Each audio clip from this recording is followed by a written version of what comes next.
Welcome students. আজকে আমরা প্রবাহিত চাপ নিয়ে আলোচনা করব। তো আজকে আমাদের যে আলোচ্য বিষয়গুলি সেগুলি হলো প্রবাহীর ঘাত ও চাপ কাকে বলে, স্থির তরলের মধ্যে কোনো বিন্দুতে চাপের পরিমাণ, তরলের সমোচ্চশীলতা ধর্ম, বায়ুচাপ ও ব্যারোমিটার আর সাইফন ক্রিয়া নিয়ে আমরা আলোচনা করব। তো তাহলে আজকের আলোচনা শুরু করছি।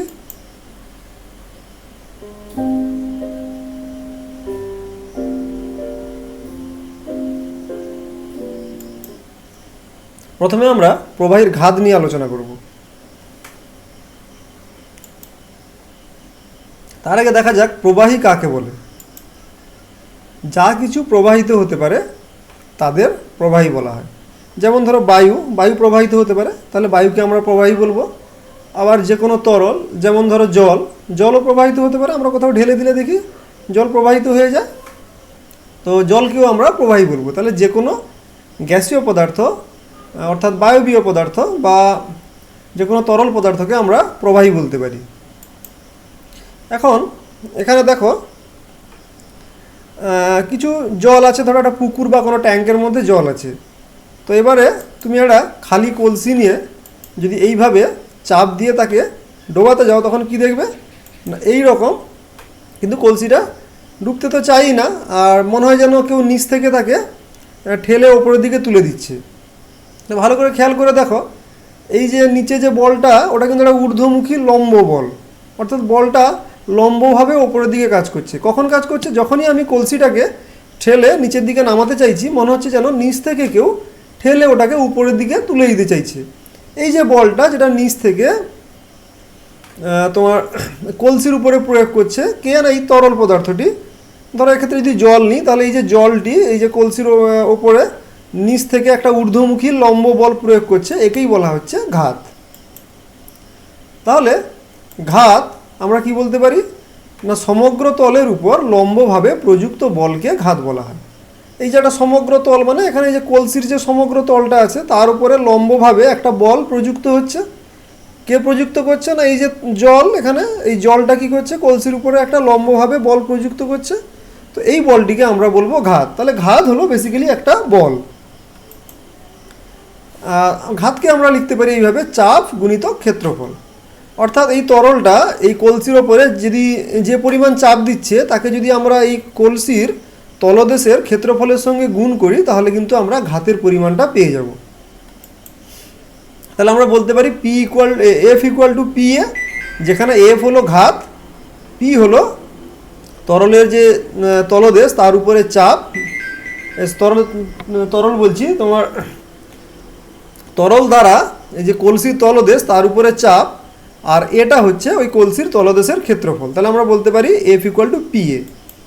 এখন দেখা যাক চাপটা কি, প্রবাহীর দ্বারা চাপটা কি। বেসিক্যালি আমরা এখনই নির্ণয় করেছি যে F equal to P A, তাহলে আমি বলতে পারি বা P A equal to F, মানে পি এটাকে ডান দিকে নিয়ে গেলাম আর এফটাকে, পি এটাকে বাম দিকে নিয়ে গেলাম আর এফটাকে ডান দিকে নিয়ে এলাম। এটাকে আমি বাম দিকে নিয়ে এসেছি আর এফটাকে ডান দিকে নিয়ে এসেছি। আমার যেহেতু পি নির্ণয় করব, তাহলে আমি এটাকে বাম দিকে নিয়ে চলে আসবো, তাহলে এটা নিচে চলে আসবে। তাহলে আমি পাবো বা P equal to F by A. এই পিটাকেই বলা হচ্ছে চাপ। তাহলে চাপ সমান আমি কি পাচ্ছি, বল বাই ক্ষেত্রফল। এফটা হচ্ছে বল আর এটা হচ্ছে ক্ষেত্রফল, তাহলে চাপ সমান পাচ্ছি বল বাই ক্ষেত্রফল। তাহলে চাপকে আমরা বলতে পারি কোনো তরলের একক ক্ষেত্রফলে লম্বভাবে প্রযুক্ত বলকে আমরা চাপ বলতে পারি। যদি আমরা তরলের ক্ষেত্রে, যেহেতু আমরা এখানে প্রবাহীর চাপ নিয়ে আলোচনা করছি, তাহলে আমরা বলতে পারি কোনো প্রবাহীর একক ক্ষেত্রফলে লম্বভাবে প্রযুক্ত বলকে চাপ বলা হয়। তাহলে চাপের মাত্রা সংকেত কি হবে? চাপের মাত্রা সংকেত হবে বলের মাত্রা সংকেত বাই ক্ষেত্রফলের মাত্রা সংকেত। এখন বলের মাত্রা সংকেত তোমরা জানো, M L T to the power -2, আর ক্ষেত্রফলের মাত্রা সংকেত হচ্ছে এল স্কোয়ার। তাহলে আমরা এইভাবে লিখতে পারি M L T to the power -2 by L square সমান কত পাচ্ছি, M L to the power -1 T to the power -2। এটাই হলো চাপের মাত্রা সংকেত।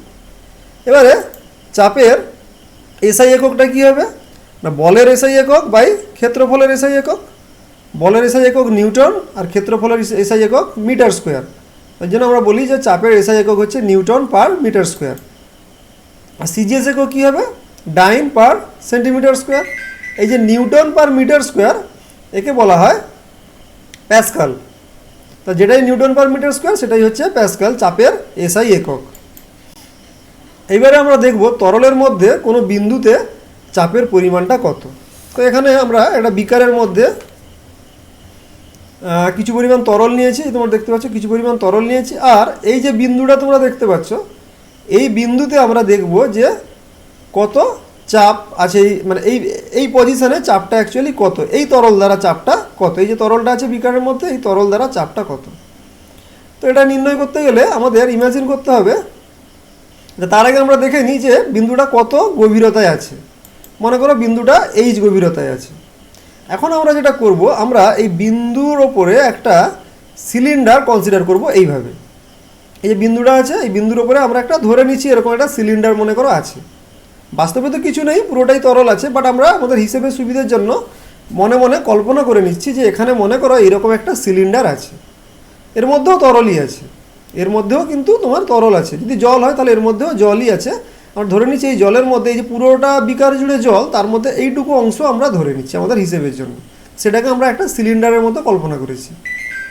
তাহলে এবারে দেখো এই যে তরল স্তম্ভটা আছে, মানে এই যে সিলিন্ডারটা আমরা ধরেছি এটা এর মধ্যেও তো তরল আছে, এটাকে আমরা তরল স্তম্ভ বলছি। এই যে তরল স্তম্ভ আছে তার উচ্চতাটা কত? এই যে উচ্চতা, অর্থাৎ এই বিন্দু থেকে এই তরলের যে পৃষ্ঠদেশ, ওপরের যে পৃষ্ঠদেশ, মুক্ত পৃষ্ঠদেশটা, তার যে দূরত্ব সেটাই হবে এর উচ্চতা। এই যে সিলিন্ডারটা আমরা এঁকেছি বা তরল স্তম্ভটা আমরা ধরেছি তার উচ্চতা, তাহলে উচ্চতা হয়ে যাবে এইচ। ক্ষেত্রফল এখানে দেওয়া আছে এ, এই যে তরল স্তম্ভটা আমরা ধরেছি তার ক্ষেত্রফল হচ্ছে এ, তাহলে ক্ষেত্রফল আমরা লিখলাম এ। তাহলে উচ্চতা যদি এইচ হয় আর ক্ষেত্রফল যদি এ হয় তাহলে আয়তন কত হবে? এ ইন্টু এইচ, ক্ষেত্রফল গুণিতক উচ্চতা। এখন মনে করো যে তরলের ঘনত্ব ডি, এই বিকারের মধ্যে যে তরলটা আছে তার ঘনত্ব হচ্ছে ডি। সেক্ষেত্রে তরলের মানে তরল স্তম্ভটা যেটা আমরা নিয়েছি তার ভর কত হবে? এ এইচ ডি, যেখানে এইচ হলো আয়তন আর ডি হলো ঘনত্ব। আয়তনের সঙ্গে ঘনত্ব গুণ করলে আমরা ভর পেয়ে যাব। এবারে মনে করো এই স্থানের অভিকর্ষজ ত্বরণ জি। তাহলে এই যে তরল স্তম্ভটি আছে তার ওজন কত হবে? ভর গুণিতক অভিকর্ষজ ত্বরণ। তাহলে এই তরল স্তম্ভের ওজন হবে এ এইচ ডি জি, যেখানে এ এইচ ডি হচ্ছে তরল স্তম্ভের ভর আর জি হচ্ছে অভিকর্ষজ ত্বরণ। তাহলে আমরা তরল স্তম্ভের ভরের সাথে অভিকর্ষজ ত্বরণ গুণ করলাম, তখন আমরা পেয়ে গেলাম তরল স্তম্ভের ওজন। এখন দেখো এই যে তরল স্তম্ভের ওজন, এটা এই সমগ্র তলের উপরে কাজ করবে। এই যে তলটা, এই সমগ্র তলের উপরে কাজ করবে। তাহলে তরল স্তম্ভের নিচের তলে চাপ কত হবে? না, চাপ আমরা জানি বল বাই ক্ষেত্রফল। এখানে বল মানে এই তরল স্তম্ভের ওজন, এই যে তরল স্তম্ভটা আছে তার ওজনটাই এখানে বল হিসেবে কাজ করবে। তাকে যদি আমরা সেটা কাজ করবে এই টোটাল ক্ষেত্রফলের উপরে, তাহলে আমরা যদি এই বলটাকে টোটাল ক্ষেত্রফল দিয়ে ভাগ করে দিই তাহলে আমরা চাপ পেয়ে যাব। তাহলে এখানে ওজন হচ্ছে এ এইচ ডিজি বাই ক্ষেত্রফল হচ্ছে এ, সেই জন্য আমরা লিখেছি এ এইচ ডিজি বাই এ। তাহলে দেখো এই তরলের এই যে তরল স্তম্ভটা আছে তার যে এই যে নিচের তল, এই তলের ওপরে চাপ কত? এ এইচ ডিজি বাই এ, এ কেটে গেলে পাবো এইচ ডিজি। তাহলে দেখো এই যে তলদেশটি আছে এর উপরে প্রত্যেকটা বিন্দুর ওপরে চাপ কিন্তু একই, প্রত্যেকটা বিন্দুর ওপরে চাপ কত হবে? H DG. তাহলে এই যে বিন্দুটা আছে, যে বিন্দুটাকে আমরা ধরেছিলাম প্রথমে, সেই বিন্দুর ওপরেও চাপ হবে এইচ ডিজি। তাহলে আমরা বলতে পারি তরলের মধ্যে এইচ গভীরতায় চাপ কত হবে? H DG. তাহলে এই যে বিন্দুটা আমরা নিয়েছিলাম যেটা এইচ গভীরতায় ছিল তার উপরে চাপ কত হচ্ছে তরল দ্বারা চাপ? H DG. এবার আমরা যদি এখানে মোট চাপ কনসিডার করি তাহলে আমাদেরকে এই এইচ ডিজির সঙ্গে বায়ুমণ্ডলীয় চাপটাকেও যোগ করে নিতে হবে। বাট আমরা এখানে বায়ুমণ্ডলীয় চাপের কথা বলছি না, আমরা বলছি এইচ গভীরতায় এই তরল দ্বারা চাপ কত। এই যে বিন্দুর ওপরে মোট চাপ কিন্তু আমরা বলছি না, এই বিন্দুর ওপরে তরল দ্বারা চাপ কত সেটা হবে এইচ ডিজি। এই জন্য দেখবে নদী বাঁধ যেখানে তৈরি হয়, এই নদী বাঁধ দেখবে ওপরের দিকে সরু থাকে, নিচের দিকে কিন্তু এরকম মোটা থাকে। যে কোনো নদী বাঁধ দেখবে এরকম নিচের দিকে মোটা হয়, এর নিচের দিকটা দেখছো অনেক মোটা আর ওপরের দিকটা তুলনামূলকভাবে অনেক সরু। তার কারণ হচ্ছে যত আমরা নিচে আসবো, দেখো যত আমরা নিচে আসবো তরলের গভীরতা তত বাড়বে, তরলের গভীরতা যত বাড়বে চাপও তত বাড়বে। এই চাপের কারণে বাঁধ যাতে না ভেঙে যায় সেই জন্য বাঁধটাকে নিচের দিকে তুলনামূলকভাবে মোটা করা হয়। উপরের দিকে যেহেতু চাপটা অনেকটা কম তুলনামূলকভাবে, সেই জন্য উপরের দিকটা অতটা মোটা থাকে না। এই যে তরলের চাপ আমরা নির্ণয় করলাম তার প্রকৃতিগুলো একটু দেখি। আমরা জানি P = HdG, তাহলে আমরা বলতে পারি স্থির তরলের মধ্যে কোনো বিন্দুতে চাপ ওই বিন্দুর গভীরতার সমানুপাতিক, আর P সমানুপাতিক H হবে। যেহেতু P = HdG তাহলে P H এর সমানুপাতিক হবে, সেটাই আমরা লিখেছি। বিন্দুতে চাপ বিন্দুর গভীরতার সমানুপাতিক অর্থাৎ H এর সমানুপাতিক। আর আমরা কি বলতে পারি, স্থির তরলের মধ্যে কোনো বিন্দুতে তরল সব দিকেই সমান চাপ দেয়, এটা আমাদের জানতে হবে। এই যে আমরা বিন্দুর ওপরে চাপটা নির্ণয় করেছিলাম, সেটা কিন্তু শুধুমাত্র যে নিম্নমুখী চাপ তা নয়, ওই চাপটা কিন্তু যে কোনো দিক থেকে ঊর্ধ্বমুখীও হয় প্লাস তোমার পার্শ্বিকও হয়, অর্থাৎ সব দিক থেকেই কিন্তু তরল ওই বিন্দুর ওপরে চাপ দেয়। সেই জন্যই তরলটা কিন্তু ওই বিন্দুটা কিন্তু স্থির থাকে। মানে ওই বিন্দু মানে এখানে ধরো ওই বিন্দুতে কোনো না কোনো তরলের অণু আছে। যদি চাপটা শুধু ঊর্ধ্বমুখী হতো তাহলে কী হতো, অণুটা নিচের দিকে নেমে যেত, কিন্তু অণুটা কিন্তু স্থির থাকে। স্থির তরল বলেছি আমরা কি বলেছি, স্থির তরল। স্থির তরল মানে ওই তরলের মধ্যে সমস্ত অণু কিন্তু স্থির। তাহলে চাপ যদি শুধু নিম্নমুখী হতো তাহলে কি হতো, অণুগুলো নিচের দিকে নেমে আসতো। অণু স্থির মানে চাপটা সব দিক থেকে আসছে ওই অণুর উপরে, ওপর থেকেও আছে, নিচ থেকেও আছে, সাইড থেকেও আছে। সেই জন্যই অণুটার কোনো মুভমেন্ট নেই, ওটা স্থির অবস্থায় আছে। সেই জন্য বলা হচ্ছে স্থির তরলের মধ্যে কোনো বিন্দুতে তরল সব দিকেই সমান চাপ দেয়। এছাড়া দেখো স্থির তরলের মধ্যে কোনো অনুভূমিক তলে যে কোনো বিন্দুতে চাপ সমান। এখন দেখো অনুভূমিক তল মানে কি, ওই তলের ওপর অবস্থিত প্রত্যেকটি বিন্দুর গভীরতা কিন্তু একই। অনুভূমিক যেহেতু, তাহলে ওপরের সারফেস থেকে ওই সারফেসের দূরত্ব সব জায়গা থেকে একই, যার জন্য ওখানে এইচটা হচ্ছে সমান। তাহলে এইচ যদি সমান হয় তাহলে পিও সমান হবে একটা নির্দিষ্ট তরলের ক্ষেত্রে নির্দিষ্ট জায়গায়। সেই জন্য বলা হচ্ছে স্থির তরলের মধ্যে কোনো অনুভূমিক তলে যে কোনো বিন্দুতে চাপ সমান। এছাড়া স্থির তরলের মধ্যে কোনো বিন্দুতে চাপ পাত্রের আকার আকৃতির উপর নির্ভর করে না। এখানে দেখো চাপ কার উপর নির্ভর করে, গভীরতার উপর নির্ভর করে, তরলের ঘনত্বের উপর নির্ভর করে, আর অভিকর্ষজ ত্বরণের উপর নির্ভর করে। আর কোনো কিছুর উপরে কিন্তু নির্ভর করে না। তাই স্বাভাবিকভাবে চাপ পাত্রের আকার আকৃতির উপর নির্ভর করে না। এছাড়া স্থির তরলের মধ্যে কোনো বিন্দুতে চাপ তরলের ঘনত্বের সমানুপাতিক। দেখতে পাচ্ছ P = HdG, তাহলে P সমানুপাতিক D। সেই জন্য বলা হচ্ছে তরলের মধ্যে কোনো বিন্দুতে চাপ তরলের ঘনত্বের সমানুপাতিক। এবারে আমরা তরলের সমোচ্চশীলতা ধর্ম নিয়ে একটু আলোচনা করব। এই ছবিটা দেখেই তোমরা বুঝতে পারছো যে এই যে তিনটি পাত্র, এগুলো ভিন্ন ভিন্ন আকারের, কিন্তু এদের মধ্যে একটা কানেকশান আছে। নিচে এরা দেখো সবাই কিন্তু কানেক্টেড। এখন তুমি দেখো পাত্রগুলির আকার যাই হোক না কেন, তরলের উচ্চতা দেখো সব জায়গাতেই কিন্তু সমান। এখন প্রশ্ন হলো এটা কেন হয়, কেন তরল সব জায়গায় সমান হয়? এখানে একটু এরকম থাকলে এখানে একটু বেশি উঁচু হতে পারতো, এখানে আর একটু, এটা যেহেতু মোটা বেশি একটু কম উঁচু হতে পারতো, যাতে তরলের পরিমাণটা সমান হয়, তাই না? কেন উচ্চতাটাই সমান হবে, পরিমাণ কেন নয়? এই প্রশ্নটা আসতেই পারে। তো সেটাই আমরা এখন ব্যাখ্যা করব।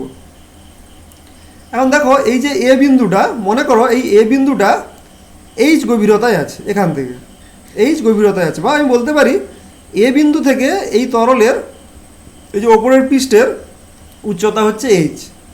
এখন মনে করো এ বিন্দুতে চাপ হচ্ছে পি, তাহলে আমি বলতে পারি P = HdG, যেখানে এইচ হলো এই উচ্চতা, আর ডি মনে করো এই তরলের ঘনত্ব, এই যে তরলটা আছে টোটাল এই তরলের ঘনত্ব, আর জি হচ্ছে অভিকর্ষজ ত্বরণ। তাহলে এই এ বিন্দুতে চাপ যদি পি হয় তাহলে সেটা হবে HdG। এখন দেখো এ বি সি এই তিনটেই হচ্ছে অনুভূমিক তল, তিনটে একদম দেখো একই অনুভূমিকে আছে। তাহলে এ বিন্দুতে যদি চাপ পি হয় তাহলে বি বিন্দুতেও পি হবে, সি বিন্দুতেও পি হবে। তাহলে আমরা লিখতে পারি বি বিন্দুতে চাপ P = HdG, আর সি বিন্দুতে চাপ পি, তাহলে সেটাও হবে HdG সমান, কারণ ডি হচ্ছে তরলের ঘনত্ব।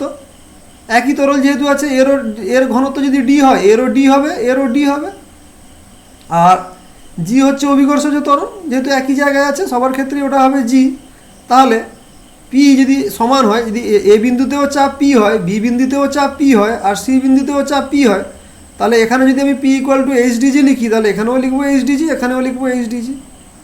তাহলে যখন আমি এটা লিখতে পাচ্ছি HdG, তার মানেটা কি দাঁড়াচ্ছে, বি বিন্দু কত গভীরে আছে, এইচ গভীরে আছে, আর সি বিন্দু সেটাও এইচ গভীরে আছে। তাহলে এ থেকে এবারে এ বি সি তিনজনই অনুভূমিক তল, একই একই অনুভূমিক তলের ওপরে আছে। তাহলে এও যদি এইচ গভীরতায় থাকে, সবাই যদি এইচ গভীরতায় থাকে, বিও এইচ গভীরতায়, সিও এইচ গভীরতায়, তার মানে এই যে তরলের যে ওপরের তল তারা সমান উচ্চতায় থাকবে। এই কারণেই তরলের মধ্যে সমোচ্চশীলতা ধর্ম দেখা যায়। এই সমোচ্চশীলতা ধর্ম কাজে লাগিয়ে শহরে কিন্তু জল সরবরাহ করা হয়। তোমরা দেখবে যে কোনো জলের ট্যাঙ্ক কিন্তু খুব উঁচুতে থাকে। তার কারণটা কি, ট্যাঙ্কটা যত উঁচুতে আছে, যদি এরকম উচ্চতায় থাকে, তার মানে এটাই দাঁড়ায় যে এতটা উচ্চতা অবধি কিন্তু জল একা একাই উঠতে পারবে সমোচ্চশীলতা ধর্মের কারণে। জল যেহেতু এই উচ্চতা থেকে নামছে, তাহলে জল কিন্তু অটোমেটিক্যালি এই উচ্চতায় একা একা উঠতে পারবে যদি ওঠার সুযোগ পায়। এখন দেখো এই যে ট্যাপটা এই উচ্চতার নিচে আছে, তাহলে কী হবে, জল এখান থেকে আরও এতটা ওঠার চেষ্টা করবে, যেহেতু এখানে ওঠার জায়গা নেই, কী হবে, জল এই ট্যাপ দিয়ে বেরিয়ে আসবে। একই রকমভাবে এই বাড়ির ওপরে যে ট্যাঙ্কটা আছে, সেটাও দেখো এই জল যে উচ্চতায় আছে ট্যাঙ্কের মধ্যে, তার থেকে কিন্তু নিচে আছে। তাহলে জল এখানেও কিন্তু সমোচ্চশীলতা ধর্মের কারণে একা একাই উঠে এই ট্যাঙ্কটাকে ভর্তি করে দেবে। এই কারণে যে কোনো ট্যাঙ্ক দেখবে খুব উঁচুতে থাকে, যাতে বাকি সমস্ত উচ্চতা তার থেকে নিচে হয় এবং জল অটোমেটিক্যালি সেই জায়গাগুলোতে পৌঁছতে পারে। এবং কি হয়, জল যখন এই তোমার পাইপের ভেতর দিয়ে যায় মাটির ওপর দিয়ে বা মাটির নিচ দিয়ে, তখন কিন্তু জলের স্পিডটাও ভালো থাকে। যেহেতু জল ওই উচ্চতাটা পেতে চায় আর এখানে পাচ্ছে না, যেহেতু এখানে উচ্চতা পাওয়ার কোনো জায়গা নেই, পাইপ দিয়ে ঘেরা আছে, তখন জল কী করে, একা একাই সামনের দিকে এগিয়ে যায়। তো এই জলের সমোচ্চশীলতা ধর্ম কাজে লাগিয়ে কিন্তু শহরে জল সরবরাহ করা হয়। এইবারে আমরা একটু বায়ুর চাপ নিয়ে আলোচনা করব। এটা দেখো পৃথিবী, এই পৃথিবীকে ঘিরে আমরা জানি একটা বায়ুমণ্ডল কিন্তু আছে। তো এই যে বায়ুমণ্ডল, এই বায়ুমণ্ডল যেহেতু আছে, এই বায়ুমণ্ডলের কারণে কিন্তু একটা চাপও সৃষ্টি হয়, তাকে আমরা বলি বায়ুচাপ বা অ্যাটমসফিয়ারিক প্রেসার। ধরো এই পৃথিবীর ওপরে, ভূপৃষ্ঠের ওপরে কোনো বিন্দু, এই বিন্দুতে যদি আমরা চাপ পরিমাপ করতে চাই, তাহলে আমাদের কিন্তু একই রকমভাবে একটা সিলিন্ডার কল্পনা করে ফেলতে হবে। তো এই সিলিন্ডার মানে এটা হচ্ছে বায়ুর সিলিন্ডার বা বায়ুস্তম্ভ। এই বায়ুস্তম্ভ এই বিন্দুর ওপরে যে চাপ প্রয়োগ করবে সেটাই হবে এই বিন্দুর বায়ুমণ্ডলীয় চাপ। এখন আমরা প্রমাণ বায়ুমণ্ডলীয় চাপের মান নির্ণয় করব। এখন প্রমাণ বায়ুমণ্ডলীয় চাপের সংজ্ঞাটা কি না, সমুদ্রপৃষ্ঠে 45 ডিগ্রি অক্ষাংশে 0 ডিগ্রি সেলসিয়াস উষ্ণতায় 76 সেন্টিমিটার উচ্চতা বিশিষ্ট পারস্তম্ভ যে চাপ দেয়, সেই চাপকে প্রমাণ বায়ুমণ্ডলীয় চাপ বলে। তাহলে সমুদ্রপৃষ্ঠে আর 45 ডিগ্রি অক্ষাংশে 0 ডিগ্রি সেলসিয়াস উষ্ণতায় 76 সেন্টিমিটার যে কোনো পারস্তম্ভ যে পরিমাণ চাপ দেয়, সেটাই হলো প্রমাণ বায়ুমণ্ডলীয় চাপের সমান। তাহলে আমরা জানি P = HDG। এখানে এইচ হচ্ছে 76 সেন্টিমিটার, তাহলে আমরা লিখলাম 76/100 মিটার। সেই জন্য এইচের জায়গায় আমরা লিখেছি 76/100 মিটার, যেটা বলা হচ্ছে 76 সেন্টিমিটার পারস্তম্ভের সমান। তাহলে এখানে উচ্চতা কত হবে, 76 সেন্টিমিটার বা 76/100 মিটার। ওই জন্য এইচের জায়গায় আমরা লিখেছি 76/100 মিটার। আর ডি হচ্ছে পারদের ঘনত্ব, সেটা হচ্ছে 13,600 কেজি পার মিটার কিউব। তাহলে ডি হলো পারদের ঘনত্ব, তার মান আমরা বসালাম 13,600 কেজি পার মিটার কিউব। আর জি হচ্ছে 9.8 মিটার পার সেকেন্ড স্কোয়ার। এটাকে আমরা হিসেব করে পাচ্ছি P = 1.013 × 10⁵ Newton per metre square বা প্যাসকাল। তাহলে প্রমাণ বায়ুমণ্ডলীয় চাপের মান কত, 1.013 × 10⁵ প্যাসকাল। এখন এই যে বায়ুমণ্ডলীয় চাপ, তাকে বলা হয় ATM। এর একটা একক আছে ATM। তাহলে এক বায়ুমণ্ডলীয় চাপ সমান কত, 1 ATM। তার মান কত, 1.013 × 10⁵ প্যাসকাল। তাহলে আমি লিখতে পারি 1 ATM সমান 1.013 × 10⁵ প্যাসকাল। এখন এটাকে আমি এইভাবে লিখতে পারি সমান 1.013 বার। এই বার হচ্ছে একটা বায়ুমণ্ডলীয় চাপের একক। তাহলে 1 ATM সমান কত পেয়েছি, 1.013 × 10⁵ প্যাসকাল সমান 1.013 বার। তাহলে আমি বলতে পারি 1 বার সমান 10⁵ প্যাসকাল। এই দেখো এদের ভ্যালুটা একই, যদি আমি এর সঙ্গে 10⁵ গুণ করে দিই, তাহলে কিন্তু আমি এই ভ্যালুটা পেয়ে যাব। তাহলে আমি বলতে পারি যে 1 বার সমান 10⁵ প্যাসকেল। এছাড়া অ্যাটমসফেরিক প্রেসারের বা বায়ুমণ্ডলীয় চাপের আরেকটি একক আছে টর। 1 বায়ুমণ্ডলীয় চাপ বা 1 ATM সমান হচ্ছে 760 টর। তো এই হলো মোটামুটি বায়ুমণ্ডলীয় চাপের পরিসংখ্যান। এই বায়ুমণ্ডলীয় চাপ পরিমাপ করার যে যন্ত্র তার নাম হচ্ছে ব্যারোমিটার। তো আমরা এখন ব্যারোমিটার নিয়ে আলোচনা করব। প্রথমে আমরা দেখব যে টরিসেলির ব্যারোমিটারটা কেমন।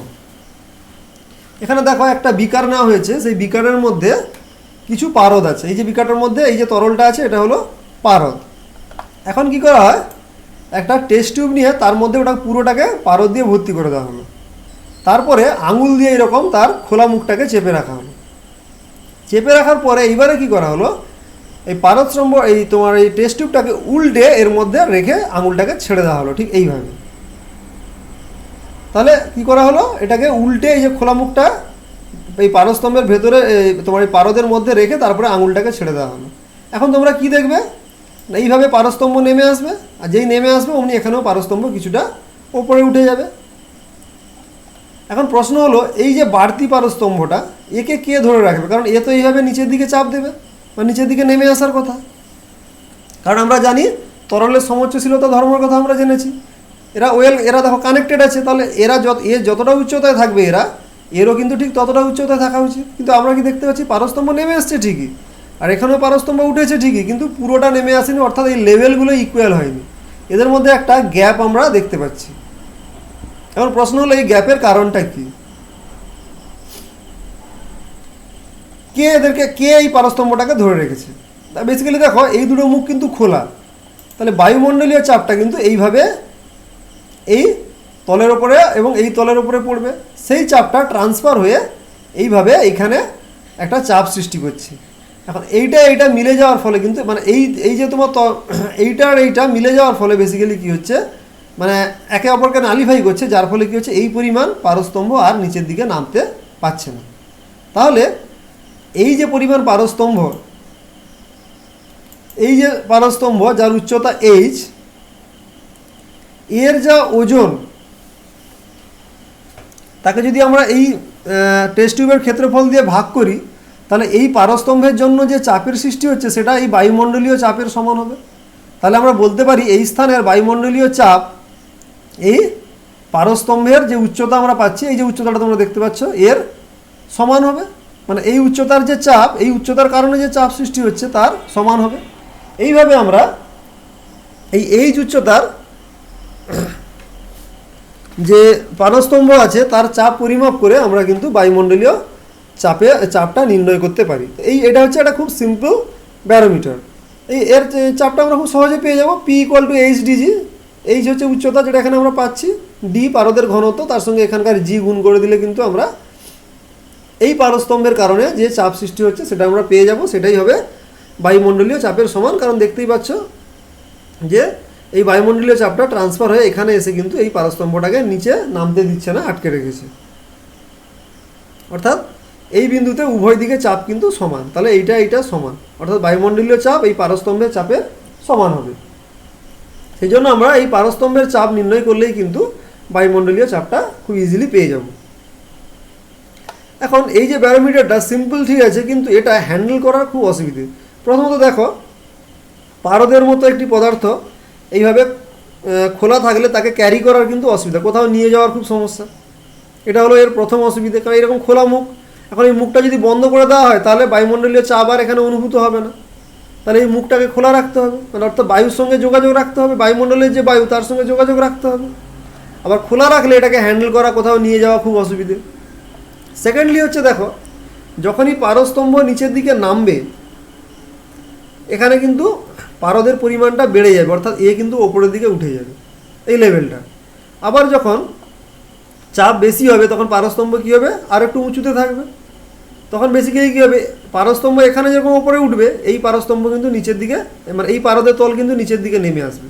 অর্থাৎ এই যে তলটা যার সাপেক্ষে আমি এই উচ্চতাটা মাপছি, এটা কিন্তু স্থির নয়, এটা কখনো ওপরে ওঠে কখনো নিচে নামে। এটা কিন্তু যে কোনো মেজারমেন্টের পক্ষে অসুবিধে, কারণ আমরা যে কোনো মেজারমেন্টের পক্ষে সবসময় চাই যে একটা স্থায়ী আমার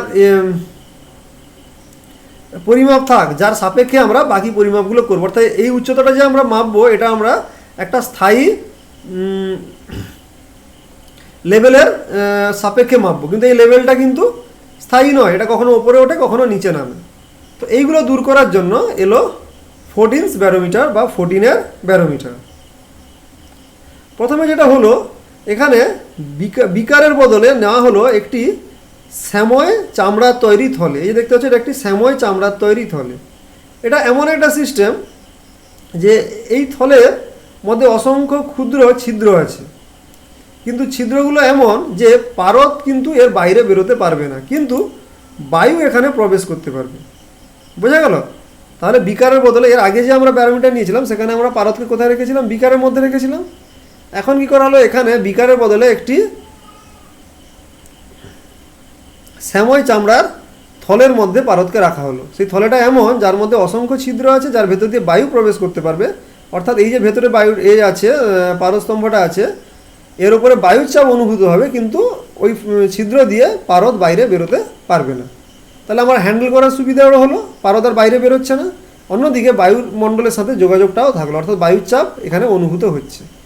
এরপর কি করা হলো, একটি কাঁচের নলের মধ্যে এইভাবে পারদ নেওয়া হলো। তো এই যে উচ্চতাটা এটাই হবে গিয়ে বায়ুমণ্ডলীয় চাপের সমান, ঠিক এর আগের মতো। এখন এই পুরো সিস্টেমটাকে প্রোটেক্ট করার জন্য কি করা হলো, পুরোটাকে এরকম একটা মেটাল কেসের মধ্যে রেখে দেওয়া হলো।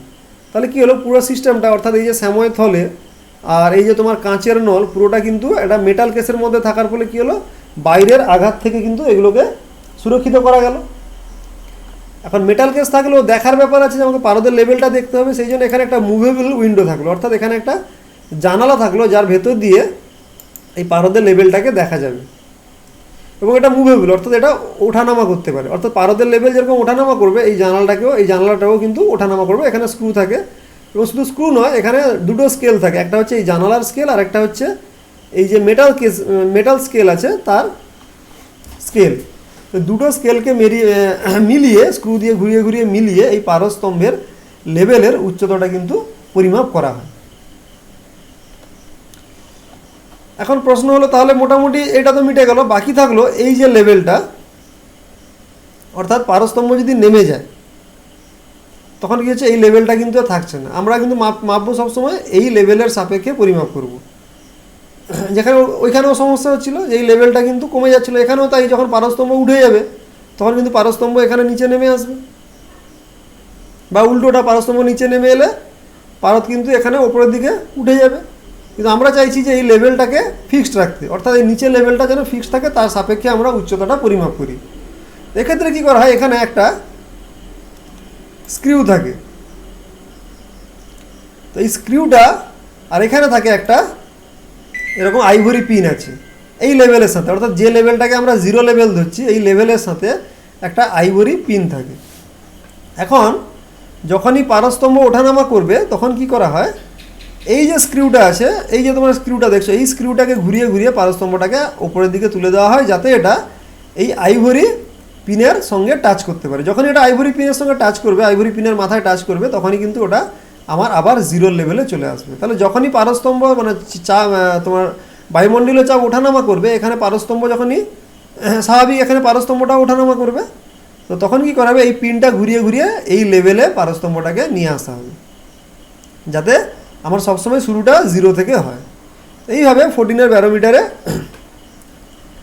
তোমার পারস্তম্ভে বায়ুমণ্ডলীয় চাপ পরিমাপ করা হয়। এখন প্রশ্ন হলো, এখানে আমি পারস্তম্ভের উচ্চতা কিন্তু পরিমাপ করতে পারছি যে এখান থেকে এই উচ্চতাটা কত।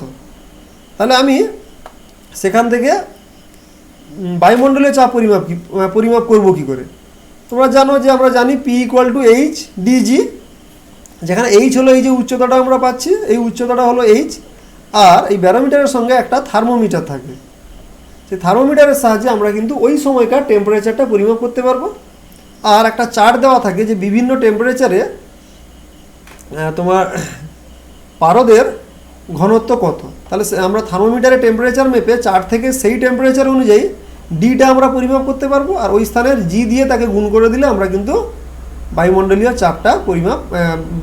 চাপটা নির্ণয় করতে পারবো। এখন আমরা এই বায়ুমণ্ডলীয় চাপ নির্ণয় করার সুবিধাগুলো কী কী সেটা আমরা একটা দেখব। বায়ুমণ্ডলীয় চাপ যদি আমাদের জানা থাকে, বিশেষ করে বায়ুমণ্ডলীয় চাপের ওঠানামা যদি আমরা দেখতে পাই, তাহলে কিন্তু আবহাওয়া সম্পর্কে একটা পূর্বাভাস করা যায়। কীরকম? যদি বায়ুর চাপ আস্তে আস্তে কমে, তখন ধরো বায়ুর চাপ আস্তে আস্তে কমে আসছে, সেক্ষেত্রে কি বুঝতে হবে যে বৃষ্টির সম্ভাবনা আছে, অর্থাৎ নিম্নচাপ সৃষ্টি হচ্ছে আস্তে আস্তে, বায়ুতে জলীয় বাষ্পের পরিমাণ বাড়ছে, অতএব বৃষ্টির একটা সম্ভাবনা আছে। আবার ধরো যদি বায়ুর চাপ দ্রুত কমতে থাকে, অর্থাৎ পারস্তম্ভ যদি দ্রুত নামতে থাকে ব্যারোমিটারে, তাহলে বুঝতে হবে যে বৃষ্টির সাথে সাথে ঝড়েরও সম্ভাবনা আছে, অর্থাৎ আবহাওয়া খুবই দুর্যোগপূর্ণ আবহাওয়া, ঝড় বৃষ্টি হওয়ার একটা সম্ভাবনা আছে। আবার ধরো যদি ব্যারোমিটারে পারস্তম্ভ আস্তে আস্তে বাড়ে, তাহলে বুঝতে হবে যে আবহাওয়া খুব সুন্দর আছে, অর্থাৎ আবহাওয়া শুষ্ক ও স্বাভাবিক থাকবে, কোনো ঝড় বৃষ্টির সম্ভাবনা নেই। কিন্তু মনে করো যদি পারস্তম্ভ হঠাৎ করে দ্রুত বাড়তে থাকে, তাহলে সেক্ষেত্রে বুঝতে হবে যদি বৃষ্টি হচ্ছে, মানে হঠাৎ করে হাই প্রেশার হয়ে গেছে, চাপ বেড়ে গেছে, তার মানে বৃষ্টি যদি হচ্ছে তাহলে বৃষ্টি থেমে যাবে, কিন্তু শুষ্ক ঝড়ের একটা সম্ভাবনা থেকে যায়। তো এইভাবে আমরা বায়ুমণ্ডলে ব্যারোমিটারের যে পারস্তম্ভ তার ওঠানামা দেখে কিন্তু আবহাওয়ার একটা পূর্বাভাস করতে পারি। এইবারে আমরা সাইফন ক্রিয়া নিয়ে আলোচনা করব। সাইফন তোমরা সবাই জানো, ছোটোবেলায় তোমরা সবাই করেছো যে আমরা ওই একটা বালতিতে একটা পাইপ লাগিয়ে মুখে করে টেনে ছেড়ে দিলে আমরা দেখছি যে জল বা যে কোনো তরল এরকম অটোমেটিক্যালি কিন্তু নিচের দিকে নেমে আসে। এটা সবাই তোমরা করেছো, সবাই দেখেছো, জানো যে জল অটোমেটিক্যালি এরকম ওপরে উঠে যায়, দিয়ে তারপরে আবার এরকম নিচে নেমে আসে। তো এটা কিভাবে কাজ করে সেটা আমরা আজকে একটু জানার চেষ্টা করব।